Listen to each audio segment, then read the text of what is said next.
Light camera action. Students, आपने ये words कहाँ सुने हैं? मूवी, डायरेक्टर, बिल्कुल ठीक। जब मूवीज को डायरेक्ट करते हैं तो अपनी पूरी टीम को ये वर्ड्स बोले जाते हैं। डायरेक्टर की तरफ से उनको अपनी पूरी टीम को डायरेक्शन देनी होती है ताकि मूवी स्मूथली बन सके। तो सेम काम हम करते हैं अपने चैप्टर्स में। पीओएस, डीसी, मैनेजमेंट के 5 फंक्शंस आपने पढ़े, planning, organising, staffing, directing, controlling. तो स्टूडेंट्स, उसमें जो डी डायरेक्टिंग है, आज हम उस चैप्टर पर बात करने जा रहे हैं। That is our 4th function of management. तो आइए आज का हम टॉपिक स्टार्ट करते हैं।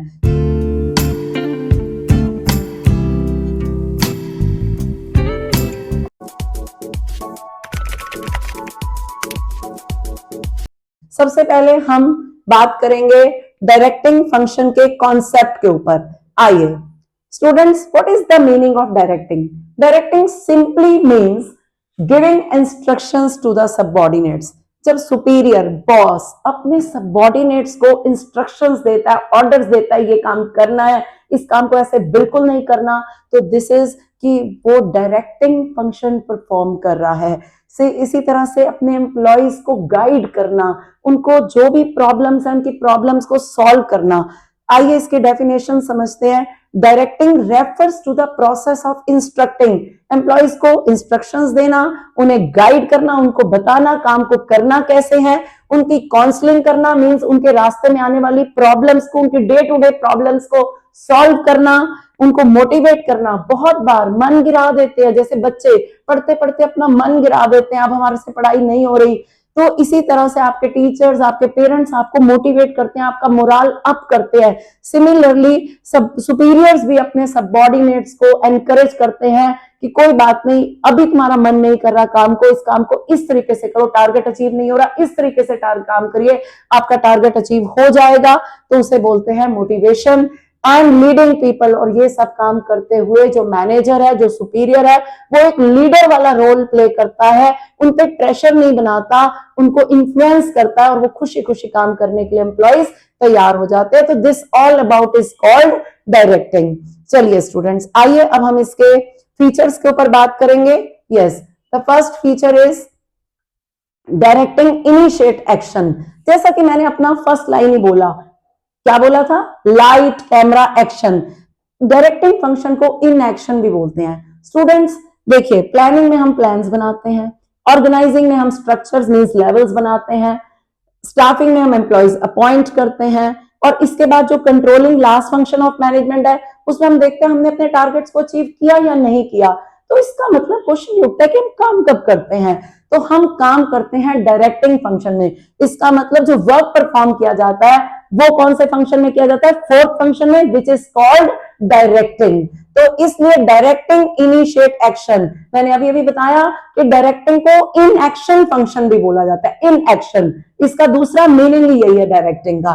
तो चलिए हम देखते हैं इसमें क्या करेंगे। Directing initiate action, first feature है इसका की मैनेजरियल फंक्शन। ये एक बहुत ही इंपॉर्टेंट फंक्शन है क्योंकि डायरेक्टिंग का मतलब ही एक्शन है। Performed along with POSC, planning, organising, staffing, controlling, इनके साथ साथ डायरेक्टिंग फंक्शन परफॉर्म किया जाता है। स्टूडेंट्स, जितने मर्जी अच्छे प्लान्स बना ले हम, जितना मर्जी बढ़िया हम लेवल्स तैयार कर ले, जितना बढ़िया एक्सीलेंट एम्प्लॉइज क्यों ना अपॉइंट कर ले, लेकिन जब तक एम्प्लॉय को हमने बताया ही नहीं भाई तूने करना क्या है, तूने टारगेट कौन कौन से अचीव करने हैं, कितने टाइम में अचीव करने हैं, जब तक हम उसको ये बताएंगे ही नहीं, उसको इंस्ट्रक्शन ही नहीं देंगे, तब तक एम्प्लॉय काम कैसे करेगा? तो इसका मतलब जो मेन हमारा एक्शन परफॉर्मेंस है वो सब किसमें होता है? डायरेक्टिंग फंक्शन में। Now the next point is directing take place at every level. Students, directing superior subordinate को डायरेक्शन दिखाता है। कभी भी हम ये नहीं कहेंगे कि सबऑर्डिनेट सुपीरियर को डायरेक्ट कर रहा है। सबऑर्डिनेट सुपीरियर को, अपने बॉस को सजेशंस तो दे सकता है लेकिन उसको इंस्ट्रक्शंस नहीं दे सकता, उसको गाइड नहीं कर सकता। ठीक है, तो इसमें जो टॉप लेवल है वो किसको गाइड करता है? मिडिल लेवल को। मिडिल लेवल किसको गाइड करता है, किसको इंस्ट्रक्शन देता है? सुपरवाइजरी लेवल को। और सुपरवाइजरी लेवल किसको गाइड करता है? अपने नीचे काम करने वाले वर्कर्स को। तो ये जो डायरेक्टिंग है वो हर लेवल पे परफॉर्म की जाती है। And the next point is Directing is a continuous process. It is a continuous activity. It is a never ending process. Directing कभी खत्म ही नहीं होती. हम लोग अपने स्कूल्स में देखते हैं, जैसे ज्यादातर स्कूल्स में जो प्रिंसिपल्स होते हैं वो कोई क्लास नहीं लेते ज्यादातर स्कूल्स में, लेकिन फिर भी सुबह से शाम हो जाती है, कभी कभी उन्हें एक कप चाय पीने का भी टाइम नहीं मिलता. इसका मतलब वो क्या कर रहे हैं? वो कोई पर्टिकुलर स्पोर्ट्स एक्टिविटी नहीं कर रहे, वो कोई पर्टिकुलर कल्चरल एक्टिविटी नहीं कर रहे, वो कोई पर्टिकुलर क्लास नहीं पढ़ा रहे, स्टिल वो सुबह से शाम तक कहाँ बिजी हैं? क्योंकि हर पल कोई ना कोई एम्प्लॉय अपनी प्रॉब्लम्स लेके आता है, वो उनकी प्रॉब्लम्स को सॉल्व कर रहे होते हैं, उन्हें गाइड कर रहे होते हैं, उन्हें इंस्ट्रक्शंस देते हैं, और वो एक इस तरह से जो डायरेक्टिंग है वो एक कॉन्टिन्यूस प्रोसेस है. चाहे स्कूल में प्रिंसिपल का काम होता है या कॉर्पोरेट सेक्टर में जो मैनेजर्स होते हैं वो अपने सबऑर्डिनेट्स को कॉन्टिन्यूसली गाइड करते रहते हैं, हर पल उनकी प्रॉब्लम्स को सॉल्व करते रहते हैं. इसलिए हम कह सकते हैं कि directing is a continuous process. ठीक है स्टूडेंट्स. हाँ, कभी कभी मैनेजर चेंज हो रहा है, होने दो, कोई बात नहीं, लेकिन डायरेक्टिंग फंक्शन कभी भी उसका दी एंड नहीं होता. चलिए students, and the fourth point is easy है. This chapter is lengthy but easy chapter. Directing flows from top to bottom. मैंने ये बात अभी पहले भी बताई कि ये वही बात कि सबऑर्डिनेट सुपीरियर को गाइड नहीं करता. जो डायरेक्शन होती है हमेशा टॉप से बॉटम की तरफ आती है. Top level middle, middle level supervisory level, supervisory level workers को गाइड करता है. ठीक है, तो देखिए, every manager gives direction to his immediate subordinate and take instruction from him. ये इमीडिएट सबऑर्डिनेट का मतलब क्या है स्टूडेंट्स? कि टॉप लेवल के नीचे जो मिडिल लेवल काम कर रहा है वो उसका इमीडिएट सबऑर्डिनेट है, तो वो उसको गाइड कर रहा है. जैसे जो सुपरवाइजर है उसके नीचे इमीडिएट उसका सबऑर्डिनेट कौन है? वर्कर्स, तो वो उसको गाइड कर रहा है. नीचे वाला एम्प्लॉय कभी भी अपने ऊपर वाले बॉस को गाइड नहीं करेगा. फिर वही बात कह रही हूँ, सजेशंस दे सकता है लेकिन गाइड नहीं करेगा. डायरेक्शन हमेशा flows from top to bottom ही रहेगी. स्टूडेंट्स, आइए अब हम अपना नेक्स्ट टॉपिक करते हैं, importance of directing. First point, directing helps to initiate action. अभी हमने इसके ऊपर काफी बात कर ली. जैसे सपोज एक वर्कर है, वो काम कर रहा है, काम करते करते वो अपना प्रोडक्शन मशीनरी स्टॉप करके बैठ गया, क्योंकि उसको समझ ही नहीं आ रहा कि मुझे अब इस मशीनरी को कितने स्पीड पे चलाना है. वो कंफ्यूज हो रहा है, उसको नहीं पता चल रहा, तो वो रुक गया. अब वहां पे जो सुपरवाइजर होगा उस वर्कर का, जो भी सुपरवाइजर होगा वो उसको गाइड करेगा कि ऐसी सिचुएशन में आपने इस स्पीड पर मशीन को चलाना है. तो इस तरह से सुपरवाइजर जो है वो वर्कर के सारे डाउट्स क्लियर करेगा, एंड इन दिस वे वो जो वर्कर है वो अपना दोबारा से एक्शन मोड में आ जाएगा. क्लियर बच्चे? Second point is directing integrate employees efforts. ठीक है, it ensure that every employees work for organisational goal. हर कोई अपने ऑर्गेनाइजेशन के गोल को अचीव करने के लिए, पूरी टीम के जितने भी लोग हैं वो सब इसी डायरेक्शन में काम कर रहे हैं. आइए इसका एग्जांपल लेते हैं. जैसे अब आप देखिए, a manager with good leadership. ये एग्जांपल यहाँ पे आप स्क्रीनशॉट ले सकते हैं और फिर आपको मेरा ये वाला एग्जांपल याद भी रहेगा. जैसे आप एक गारमेंट स्टोर में गए और वहां पर आपने देखा कि सबसे पहले एक पर्सन है गेट के ऊपर, वो आपका वेलकम कर रहे हैं और आपको बता रहे हैं कि आप इस फ्लोर पे चले जाइए. आप बताते हैं मुझे ये लेना है, ये वाला ड्रेस लेना है, तो आपको गाइड कर देते हैं ग्राउंड फ्लोर पे, फर्स्ट फ्लोर पे, यहाँ कहीं भी मतलब बता देते हैं कहाँ जाना है. सिमिलरली फिर आप वहां पहुंच जाते हैं तो आपको सेकंड एम्प्लॉय क्या है कि आपको आपका प्रोडक्ट, वो ड्रेस जो भी है वो आपको दिखाते हैं. ठीक है, थर्ड एम्प्लॉय आपको वो प्रोडक्ट आपका पैक करवा देते हैं. फोर्थ एम्प्लॉय आपको बिलिंग करवा देते हैं और प्रोडक्ट आपके हाथ में पकड़ा देते हैं. इस तरह से सारा काम कोऑर्डिनेशन के साथ चल रहा है. अब आप देखो, ये जितने भी 4-5 एम्प्लॉयज जितने भी थे, इन्होंने कितने अच्छे से काम को कोऑर्डिनेट करके किया और कस्टमर पूरी तरह से सेटिस्फाइड होके गया. इसमें से कोई भी एक पर्सन अगर अपने काम को ठीक तरह से नहीं करता तो उससे क्या होता? एम्प्लॉय डिससेटिस्फाइड हो जाता. तो स्टूडेंट्स, ये जो इंटीग्रेशन का काम था कि तुमने ये करना है, तुमने किसने किया? जो उनका, इनके ऊपर जो इनका मैनेजर था उसने इन सबको आपस में कोऑर्डिनेट कर दिया. डायरेक्टिंग फंक्शन परफॉर्म करते हुए उसने इन सबको इंस्ट्रक्शन दी, ऐसे ऐसे करना है, मींस उनको डायरेक्टिंग ने कोऑर्डिनेशन को एस्टेब्लिश किया. Similarly third point is realize employees potential. देखिए स्टूडेंट, चाहे आप स्टूडेंट्स हैं चाहे कोई एम्प्लॉय है, सब हर इंसान के साथ एक बात सच्चाई छिपी हुई है कि हर बंदे के अंदर कुछ स्ट्रेंथ है, कुछ वीकनेसेस हैं. ठीक है, और जो मैनेजर होता है वो कंपनी में क्या करता है, ठीक बिल्कुल जैसे आपके टीचर्स आपके लिए करते हैं या आपके पेरेंट्स आपके लिए करते हैं. वो आपको बताते हैं कि आपके अंदर ये वाला हिडन टैलेंट छिपा हुआ है और ये आपकी स्ट्रेंथ है, तो वो आपकी स्ट्रेंथ को और रेलिवेंट कर देते हैं, आपको स्ट्रॉन्ग कर देते हैं उसे, तो जिससे आप काम को अच्छे से करते हैं और आपके अंदर का छुपा हुआ जितना पोटेंशियल है वो बाहर आ जाता है। सेम काम एक कंपनी में मैनेजर अपने एम्प्लॉइज के लिए करता है, वो उन्हें बताता है भाई तेरी ये स्ट्रेंथ है, इसको तू और बाहर निकाल। तो इस तरह से एम्प्लॉय अपना 100% काम करता है, और जहां जहां बॉस को लगता है इन्हें मोटिवेशन की जरूरत है वो मोटिवेट करता है, क्योंकि मोटिवेट करना भी क्या है student, that is also directing. चलिए, and the fourth point is facilitate change. देखिए इसके ऊपर मैं एक एग्जांपल से, जो हमारा डायरेक्टिंग में जो मैनेजर होता है वो अपने सबऑर्डिनेट्स को गाइड करता है कि ये चेंज आया और इस चेंज को अडेप्ट कर लो, क्योंकि एक बात याद रखना, एम्प्लॉइज की ये नेचर होती है, वो चेंज को हमेशा रेजिस्ट करते हैं, अवॉइड करते हैं, क्योंकि हर कोई कहता है मैं जिस कंफर्ट जोन में चल रहा हूं ना उसी में चलता रहूं। लेकिन यहाँ पे क्या होता है, मैं इसके लिए एक रियल लाइफ एग्जाम्पल देना चाहती हूँ। जब हमारे आज से 20 ईयर्स पहले जब का सब कुछ कंप्यूटराइज्ड होने जा रहा था, बैंक्स में और कंपनीज में, ऑफिसेज में, स्कूल्स में, कॉलेजेस में, सब कुछ पहले ऑफलाइन चलता था। उसके बाद जब सारा सिस्टम ऑनलाइन हुआ तो बहुत सारे एम्प्लॉइज ने इसको रेजिस्ट किया। बहुत सारे एम्प्लॉइज कहने लगे हम 2 साल बाद रिटायर होने वाले हैं, अब इस उम्र में हम ये कंप्यूटर सीखने बैठेंगे, इस उम्र में हम पढ़ाइयां करने बैठेंगे।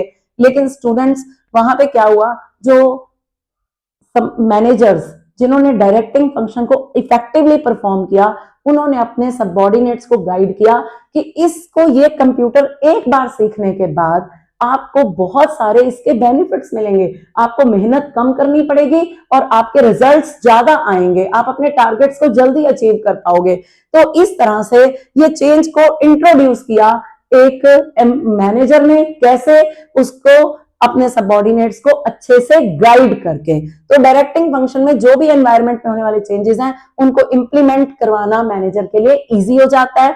And the last important point is bring stability and balance. These all are the points of NCERT. Students, मैं अपनी हर वीडियो में एक बात बहुत क्लियरली बता दूं, मैं एनसीईआरटी के बाहर बिल्कुल नहीं जाती, एग्जांपल्स जरूर दूंगी, केस स्टडीज जरूर डिस्कस करूंगी, लेकिन मैं कंटेंट एनसीईआरटी के बाहर नहीं लेती, क्योंकि सीबीएसई बोर्ड का एग्जाम 100% एनसीईआरटी पर बेस्ड होता है। चलिए, तो फिफ्थ पॉइंट है ब्रिंग स्टेबिलिटी एंड बैलेंस। इसमें हम बताते हैं कि किस तरह से डायरेक्टिंग फंक्शन परफॉर्म करते हुए एक मैनेजर बैलेंस बना लेता है ऑर्गेनाइजेशन में। आइए इसको एक एग्जांपल से समझते हैं। देखिए, जो टॉप मैनेजमेंट है उसने ऑर्डर्स निकाल दिए कि सेलिंग प्राइस को रिड्यूस नहीं करना। अब कॉम्पिटिटर ने सेलिंग प्राइस रिड्यूस कर दिया तो सेलमैन ने कहा भाई मैं तो टारगेट अचीव नहीं कर सकता। अब यहाँ पे जो सेल्स मैनेजर है वो मैनेजर किस तरह से अपनी समझदारी से, अपनी इफेक्टिव लीडरशिप से इस प्रॉब्लम को सॉल्व करके बैलेंस बनाएगा ऑर्गेनाइजेशन में, कैसे वो अपने सबऑर्डिनेट्स को ये गाइड कर सकता है कि आप अपने कस्टमर को क्रेडिट थोड़ा सा ज्यादा देना शुरू कर दो, थोड़ा सा एडवर्टीजमेंट पे जोर ज्यादा दे देते हैं, इस तरह से कुछ, चलो कोई 3 या 4 प्रोडक्ट्स के साथ आप ये वाली एक चीज फ्री कर दीजिए, मीन सेल्स प्रमोशन स्कीम्स निकाल सकते हैं। तो इस तरह से कुछ एफर्ट्स उसने गाइड कर दिया, आप ये कर लो, ये कर लो, अपनी आफ्टर सेल सर्विसेज और अच्छी कर लो, पैकेजिंग थोड़ी और बढ़िया वाली कर दो। इस तरह से कुछ सजेशंस देने से उसने एक बहुत अच्छा बैलेंस बना लिया टॉप मैनेजमेंट के ऑर्डर्स में और सेलमैन की प्रॉब्लम को सॉल्व करते हुए। तो स्टूडेंट्स, इस तरह से हमने इंपॉर्टेंस ऑफ डायरेक्टिंग पढ़ा। And the next topic is elements of directing. Directing है क्या, 4 काम कर दो डायरेक्टिंग हो गया। अब फिर कैसे, सुपरवाइज कर दो, वर्कर को सुपरवाइज करो, उनको एनकरेज करो, मोटिवेट करो, मीन्स उसके बाद लीडर बनकर काम करो, लीडर तो बन के काम करना ही पड़ेगा, डरने से या पीछे भागने से तो फिर आप मैनेजर बन ही नहीं सकते। And the last one is communication. Communication तो इंफॉर्मेशन पास करना, ये हमारे कोऑर्डिनेशन का बेस है, इनको हम 1 to 1 सभी को स्टडी करेंगे। चलिए, आज हम सबसे पहले बात करेंगे सुपरविजन की। सुपरविजन वर्ड 2 वर्ड से मिलकर बना है, सुपर प्लस विजन। सुपर का मतलब किसी चीज को नॉर्मली नहीं देखना, ऑब्जर्वेशन लगाना, उसको काम को बड़े ध्यान से ऑब्जर्व करना, इट इज कॉल्ड सुपर। ठीक है, विजन का मतलब होता है आर्ट ऑफ सीइंग थिंग्स। तो सुपरविजन का क्या मीनिंग बताया आपको मैंने, लेमन मीनिंग क्या है, किसी भी चीज को ऑब्जर्व करने के लिए, ऑब्जर्व करके कुछ देखना, that is called supervision. Students, supervision के लिए 2 मीनिंग्स हैं, एक्सपर्ट 2 तरह के मीनिंग्स बताते हैं। फर्स्ट है as an element of directing, जो एक्सपर्ट कहते हैं कि ये एक डायरेक्टिंग का एलिमेंट है। इसका मतलब क्या है कि टॉप लेवल मिडिल लेवल को सुपरवाइज कर रहा है, मिडिल लेवल जो है वो सुपरवाइजरी लेवल को सुपरवाइज कर रहा है, और सुपरवाइजर जो है वो वर्कर को सुपरवाइज कर रहा है। तो हर मैनेजर अपने अपने लेवल पे सुपरवाइज कर रहा है। This is the meaning of supervision. लेकिन जो सेकंड मीनिंग है उसमें एक्सपर्ट ये कहते हैं कि नहीं, मैनेजमेंट हायरार्की में जो हमारा सुपरवाइजरी है, चैप्टर 1 में आपने पढ़ा सुपरवाइजरी लेवल, ठीक है, जिसको फर्स्ट लाइन मैनेजर कहते हैं, जो वर्कर्स के ऊपर बॉस होते हैं, वो जो वर्कर्स के बॉस होते हैं, जो सुपरवाइजर होते हैं, वो जब वर्कर्स के काम को चेक करते हैं, दैट इज सुपरविजन। तो एक्चुअली जो लोग ये वाली स्टेटमेंट देते हैं उसके पीछे लॉजिक ये है कि 72 जो हमारे टॉप लेवल होता है वो सिर्फ 20 to 30% ही सुपरविजन में काम टाइम डिवोट करता है, टॉप लेवल। लेकिन जो सुपरवाइजरी लेवल का सुपरवाइजर होता है वो 70 to 80% टाइम डिवोट करता है वर्कर के साथ। तो सुपरविजन का ज्यादा काम जो होता है वो सुपरवाइजरी लेवल पे किया जाता है। इसलिए ये भी एक इसे भी कहा जाता है कि function performed by supervisor is called supervision. Students, अब इसका मीनिंग मैंने क्लियर कर ही दिया कि what is being done by the subordinate, उनको इंस्ट्रक्शंस देना ताकि वो रिसोर्सेज को अच्छे से यूज कर सकें। चलिए, इंपॉर्टेंस ऑफ सुपरविजन, एनसीईआरटी में अब ये टॉपिक तो गिवन है, लेकिन अब सीबीएसई इसके ऊपर ज्यादा क्वेश्चन नहीं पूछती, इसलिए मैं इसे 1 मिनट में ही फिनिश करूंगी। वर्कर, ये इसमें हम यही मान के चल रहे हैं कि जो सुपरवाइजर है वो वर्कर के साथ किस तरह से सुपरविजन का फंक्शन परफॉर्म करता है। वो वर्कर के साथ फ्रेंडली रिलेशंस रखता है और सेकेंडली वो वर्कर और मैनेजमेंट के बीच में एक लिंक बनने का काम करता है। अगर उनमें किसी तरह का डिस्प्यूट हो तो उनके बीच में यूनिटी क्रिएट करता है, उनके काम को कंटिन्यूअसली चेक करता है। अगर वर्कर को ट्रेनिंग की जरूरत हो तो उन्हें ट्रेनिंग भी प्रोवाइड करता है, और वर्कर को पूरे अपने इन्फ्लुएंस में लेकर चलता है ताकि वर्कर किसी भी तरह का बगावत ना करे। तो स्टूडेंट्स, अगला हमारा टॉपिक रहेगा मोटिवेशन। तो आज के लिए इतना ही।